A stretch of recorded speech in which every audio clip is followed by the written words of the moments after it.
Data e zgjedhjeve të parakohshme parlamentare të 7 qershorit në Kosovë po afrohet dhe sot zyrtarisht ka përfunduar afati për regjistrimin e votuesve jashtë vendit që dëshirojnë të votojnë në këtë proces zgjedhor. Siç ka njoftuar KQZ-ja, afati për aplikim për të votuar jashtë vendit ishte i hapur që nga data 6 maj, pra votuesit kishin kohë gjithsej 12 ditë për të aplikuar. E me mbylljen e këtij aplikimi, diaspora theu rekorde regjistrimesh për votim në zgjedhjet e 7 qershorit, ku deri më tani janë aprovuar gati 110.000 kërkesa nga diaspora.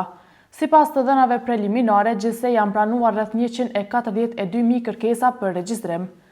Ndërkaq edhe 25.000 kërkesa të tjera mbeten ende në shqyrtim, duke shënuar kështu numrin më të lartë të regjistruar për votim jashtë vendit.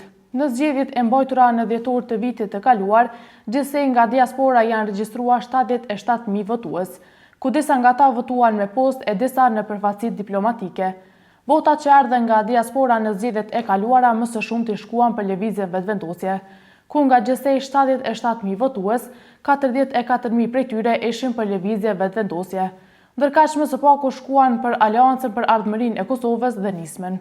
Mbetet të shihet nëse edhe në zgjedhjet e 7 qershorit diaspora do të ruajë të njëjtin orientim politik si në procesin e kaluar zgjedhor, apo vota e tyre kësaj radhe do të sjellë ndryshime në rezultatin final të partive politike. Rekordi i regjistrimeve për votim nga diaspora ishte shënuar në vitin 2021, me gjithsej 102.465 aplikime.